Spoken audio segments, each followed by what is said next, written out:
매일 성경과 함께하는 오늘의 큐티 시간입니다.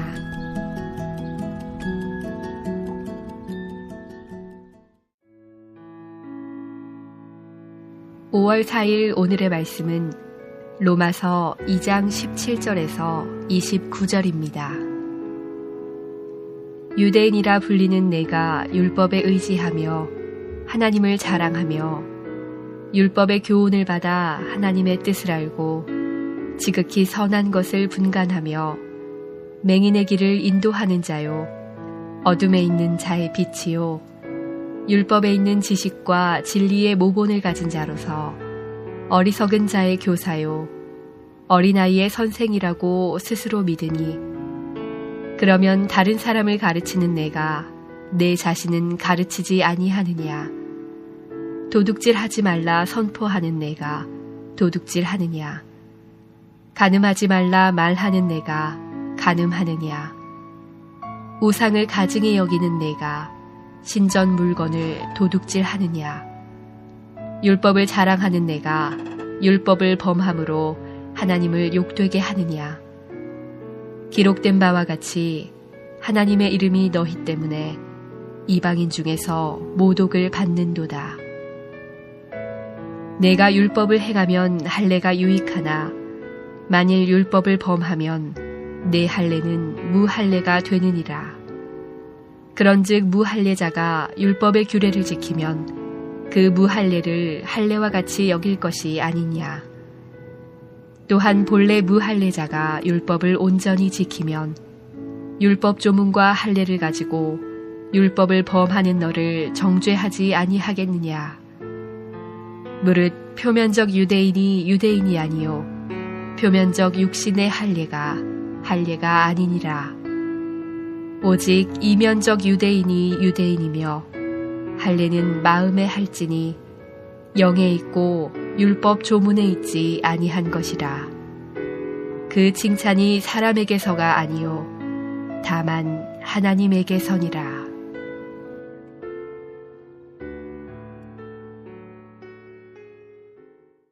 사랑하는 성도 여러분, 오늘은 5월 4일, 5월을 시작하는 첫째 주일입니다.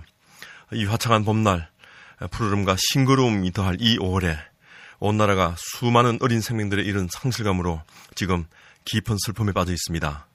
직간접적으로 이 고통 앞에 있는 우리의 이웃과 가족들에게 부활의 첫 열매 되신 예수 그리스도의 사랑과 위로를 다시 한번 전합니다. 로마서 1장 18절로 시작한 지난 금요일 본문부터 내일 본문인 로마서 3장 20절까지 이어지는 이 말씀은 인간을 구원하시기 위해 하나님께서 하신 일을 설명하기 전에 먼저 하나님 진노 아래 있을 수밖에 없는 인간의 죄악된 모습을 적나라하게 보여주고 있습니다. 그것은 곧 우리 인간에게 왜 구원이 필요한지를 말씀하는 것입니다. 어제 본문이 이방인에 관한 말씀이었다면 오늘은 유대인의 문제를 다루고 있습니다. 유대인이라는 이 호칭은 야훼는 찬송받을지어다라는 의미를 가진 이름에 야곱의 넷째 아들 유다에서 유래되었습니다. 유대인이라는 이 말은 언약 백성 되었다는 의미이기도 합니다. 이방 민족과 달리 하나님은 유대인들에게 율법을 통해 하나님의 뜻을 알려주셨습니다. 유대인들이 율법을 받은 일은 그들만이 누릴 수 있는 특권이었습니다. 이것은 하나님과의 관계에 있어서나 이방인과의 관계에 있어서 매우 중요한 것이었습니다. 그들은 율법을 받았고 그 율법을 의지하는 자들이었지만 하나님을 자랑하는 자들이었지만 그 교훈과 가르침으로 옳고 그름을 분별하는 자들이었지만 그래서 하나님 계시와 하나님에 관해서는 최고의 전문가들임을 자처하는 자들이었지만 성경과 하나님에 관한 최신 정보와 교리들을 그 누구보다도 많이 알고 있는 자들이었지만 이들은 참되지 않았습니다. 말과 행동이 일치하지 않는 삶을 살았습니다. 그들은 주어진 특권을 온전히 누리지 못하고 남용하거나 오용한 자들이었습니다. 21절에서 24절은 무엇이라 말합니까? 유진 피터슨의 메시지 성경을 한번 읽어보겠습니다. 여러분은 다른 사람들을 인도한다고 하지만 정작 여러분은 어떻습니까? 나는 지금 정색을 하고 말합니다. 도둑질하지 말라고 설교하는 여러분이 어찌하여 도둑질하십니까? 얼마나 깜짝 같은지요. 간음도 마찬가지입니다. 우상숭배도 마찬가지입니다. 그러면서 여러분은 하나님과 그분의 법에 대해 온갖 유창한 언변을 늘어놓으면서 용케도 잘 빠져나갑니다. 이것은 어제 오늘의 일이 아닙니다. 너희 유대인들 때문에 이방인들에게서 하나님이 욕을 먹는다는 성경 구절이 있듯이 말입니다. 방금 읽은 이 마지막 절 24절은 그 새번역을 보면 율법을 자랑하면서도 왜 율법을 어겨서 하나님을 욕되게 합니까? 라고 합니다. 이것은 구약의 이스라엘이 이방 땅에 포로로 잡혀가는 상황을 묘사한 이사야 52장 5절을 인용하고 있는 것입니다. 유대인들이 포로로 잡혀가게 된 것은 하나님의 선민임을 자랑했지만 만연한 죄악과 하나님의 율법을 경시하는 태도 때문이었습니다. 이방인들에게 하나님은 자기 백성들조차 구원하지 못하는 것처럼 보이는 분으로 욕되게 했습니다. 사랑하는 성도 여러분, 우리는 지금 하나님 말씀을 아는 만큼, 배운 만큼 살아낼 수 있기를 기도하십시오. 우리의 삶에 하나님을 욕되게 하는 일이 생기지 않기를 기도하십시오. 세상 사람들은 우리의 삶을 보고 내가 믿는 진리와 하나님, 예수 그리스도를 판단합니다. 유대인들은 율법과 할례를 통해서 그들의 정체성을 지키는 자들이었습니다. 유대인임을 규정하는 가장 근본적인 행위가 바로 태어난 지 8일 만에 할례를 행하는 것이었습니다.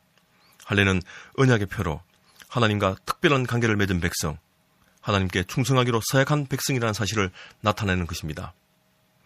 유대인에게 있어서 이 행위는 이방인과 자신들을 구분하는 가장 확실한 방법이었습니다. 그러므로 할례는 언약과 율법을 지키겠다는 유대인들의 헌신의 상징이었습니다. 하지만 유대인의 정체성을 지키는데 더 중요한 것은 외적인 의식에 있는 게 아니라 내면에 있는 것이었습니다. 할례는 하나님의 법을 따랐을 때만 의미가 있습니다. 할례를 받고도 율법을 어긴 사람들은 할례를 받지 않은 사람보다 더 나은 게 전혀 없습니다. 하나님께서 원하시는 것은 온전한 순종입니다. 참된 유대인은 표면적 유대인이 아니라 이면적 유대인입니다. 28절 29절에 뭐라고 말합니까? 새번역 성경으로 한번 읽어보겠습니다. 겉으로 유대 사람이라고 해서 유대 사람이 아니요 그 모양으로 살갗의 할례를 받았다고 해서 할례가 아닙니다. 오히려 속 사람으로 유대 사람인 이가 유대 사람이며 율법의 조문을 따라서 받는 할례가 아니라 성령으로 마음에 받는 할례가 참 할례입니다. 이런 사람은 사람에게서가 아니라 하나님에게서 칭찬을 받습니다. 유대인은 하나님을 먼저 만났고 경험한 자들입니다. 이방인들보다 먼저 율법을 받았지만 다른 사람들과 자신을 구분하는 도구로, 남을 판단하는 도구로 사용했습니다. 그들 역시 하나님 진노를 피할 방법이 없습니다. 종교적인 가르침이나 지식을 소유한 자들은 자기 의에 빠져 스스로 자기를 기만하기 쉬운 사람들입니다. 교회 출석 열심히 하고 헌금, 봉사만 열심히 하는 종교인이 되지 마십시오.